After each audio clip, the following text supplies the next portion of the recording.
చిన్నప్పుడు నేను చదువుకునేటప్పుడు చిన్నగా ఓనామాలు నేర్చుకొని 1వ తరగతి 2వ తరగతికి వచ్చేటప్పుడు నా ఆలోచనలు నా మనసులో ఇలా ఉండేటివి. అప్పుడు బస్సులు, కారులు, లారీలు, వ్యాన్లు తక్కువగా ఉండేటివి. అప్పుడు నా మనసుకి ఏమనిపించేదంటే, కానీ నా మనసుకు అనిపించిన ఆలోచనలు నేను అమ్మకు కానీ నాన్నకు కానీ చెప్పేదాన్ని కాదు. అవి తిరిగి చెప్పడానికి రావు నోట్లో మాటలు, కానీ మనసులో ఉండేది ఆలోచన. కారు వచ్చి బస్సు చిన్నదిగా ఉండేటప్పుడు కారుగా ఉంటుంది, మనలాగానే చిన్న పిల్లలుగా ఉండేటప్పుడు కారు. అది పెద్దదైందంటే కొద్దిగా కొంచెం కారు తర్వాత కొంచెం కారు మోడల్లోనే కొంచెం పెద్దదిగా ఉంటుంది. ఆ తర్వాత పెద్దదైతే బస్సు. కారు చిన్నప్పుడు చిన్న బిడ్డ, పెద్దదయ్యి బస్సు అవుతుంది అనుకునేదాన్ని.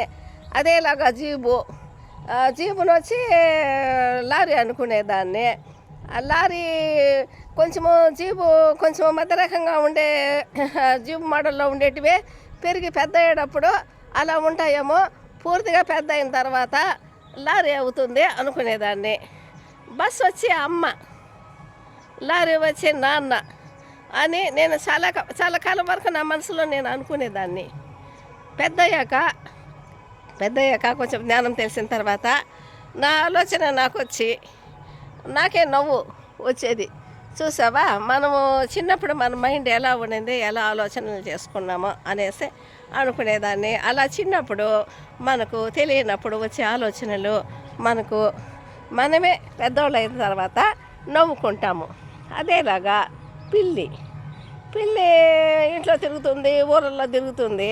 అది కొంచెం బాగా పెద్దగా అయ్యేంతవరకు కూడా నేను అనుకునేదాన్ని, పిల్లి పెద్దదైన తర్వాత పులి అవుతుందేమో అని అనుకునేదాన్ని. అలాగా మనము చిన్నప్పుడు ఇటువంటి ఆలోచనలంతా మనకు చిన్నప్పుడు ఆశ్చర్యంగా అమాయకత్వంగా ఆ రోజుల్లో అనుకునేవాళ్ళము.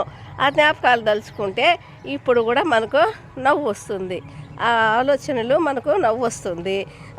బస్సులు లేకుండా చాలాసేపు వెయిటింగ్ చేసి కూడా మనం ఊరళ్ళకి వెళ్ళాలంటే మనకు చాలా హ్యాపీగా ఉండేది.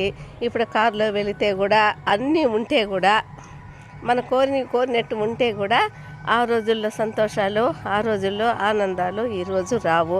ఆ రోజుల్లో సినిమాకు అంత దూరం కలిసి మన ఊర్లో వాళ్ళంతా కలిసి పోయి నడుచుకొని పోయి సినిమా చూసేవాళ్ళము. నేనైతే వచ్చేటప్పుడు నిద్రపోతే అమ్మ భుజం మీద వేసుకొని నన్ను తీసుకొచ్చేది పాపం. అలా చిన్నప్పుడు ఆ సినిమా కూడా చూసేవాళ్ళం కాదు పూర్తిగా, కొంతసేపే చూసి నిద్రపోయేవాళ్ళము. చాలా బాగుండేది.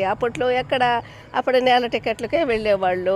ఆ నేల మీద కూర్చొని అమ్మమ్మలు, మన బంధువులు, మన ఊర్లో వాళ్ళు నేల టికెట్లోనే కింద కూర్చొని వాళ్ళు చూసేవాళ్ళు సినిమా. నేను కూర్చుంటే నాకు ఏమీ కనపడదు, కాబట్టి నేను ఒక వారుగా నిలబడి సినిమా చూసేదాన్ని. వాళ్ళు కూర్చొని ఉండేది, నేను నిలబడుకొని ఉండేది, రెండో ఒకటిగానే ఉండేది.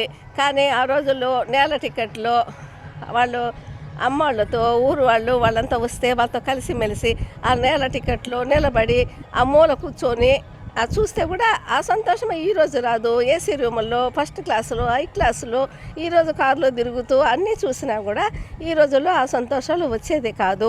ఒక్కొక్కసారి వికోటలో ఉన్నప్పుడు, కొత్త సినేపల్లి అనే ఊర్లో ఉండేటప్పుడు ఎద్దల బండిలో వికోటకు సినిమాకు వెళ్ళేవాళ్ళము.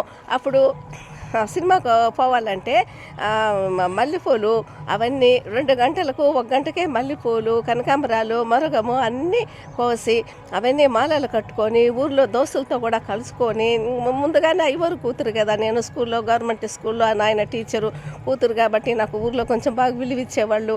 అప్పుడు ఆ మల్లెలు, అవి మరము, కనకాంబరాలు అన్నీ తీసుకొని అవన్నీ కట్టుకొని తలస్నానం చేసుకొని ఉన్నంతలో మంచి కాస్ట్లీగా మంచిగా ఉండే గౌను వేసుకొని ఆ పూలంతా ఆ జడ ఎంత పొడుగా వాళ్ళ జడ ఉంటుందో అంత పొడుగు మల్లెపూలు పెట్టుకొని ఆ ఎద్దల బండి ఎక్కి వెళుతుంటే పక్కనే కృష్ణమ్మ కొండ అందంగా పెద్ద కొండ మీద కృష్ణమ్మ గుడి, కృష్ణుడి గుడి ఉండేది.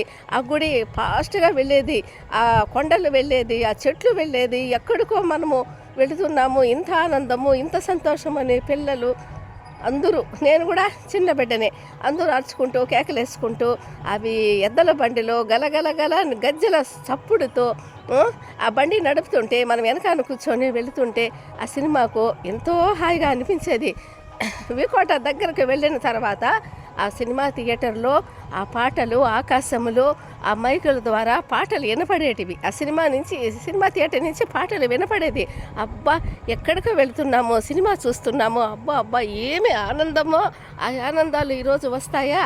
ఆ రోజుల్లో మనము ఉండిన ఆనందమే ఈరోజు మనము ఎక్కువ కాలం జీవించేదానికి అవకాశం ఏమో అని అనిపిస్తుంది. కానీ ఎంత సంతోషమో ఆ థియేటర్లోకి వెళ్ళడము, టిక్కెట్లు తీసుకొని వెళ్తుంటే మనము వెళ్ళి అమ్మ వాళ్ళతో పాటు కూర్చొని ఆ నేల మీద కూర్చొని ఆ సినిమాలు చూడడము ఎంత సంతోషం అనిపించేదో ఏమో. తీరా సినిమా కొంతసేపు బిగినైనాకనే నిద్రపోయేదాన్ని. ఆ తర్వాత వచ్చేటప్పుడు వాళ్ళు బాగా బండి తొలకపోతే ఎద్దల బండి పోతే ఎద్దల బండిలో వచ్చేవాళ్ళము. ఒక్కొక్కసారి ఎద్దల బండి లేకుండా మామూలుగా నడుచుకొని వెళ్ళిన రోజులు కూడా ఉన్నాయి. అప్పుడైతే నడుచుకొని వచ్చేవాళ్ళము. నడుచుకొని వచ్చేటప్పుడు అమ్మ నన్ను భుజం మీద మోసుకొని తీసుకొచ్చేది. ఆ జ్ఞాపకాలు, ఆ సంతోషాలు ఇప్పుడు ఉన్నాయా మనకు? కానీ అవన్నీ తలుసుకుంటే ఎంతో సంతోషం అనిపిస్తుంది. ఎంత సంతోషం అనేది ఈ రోజుల్లో ఉన్నా కూడా ఆ రోజుల్లో సంతోషము ఈరోజు రాదేమో అనిపిస్తుంది. స్వీట్ మెమరీస్, తీయటి జ్ఞాపకాలు తలుచుకుంటేనే ఎంతో సంతోషం అనిపిస్తుంది.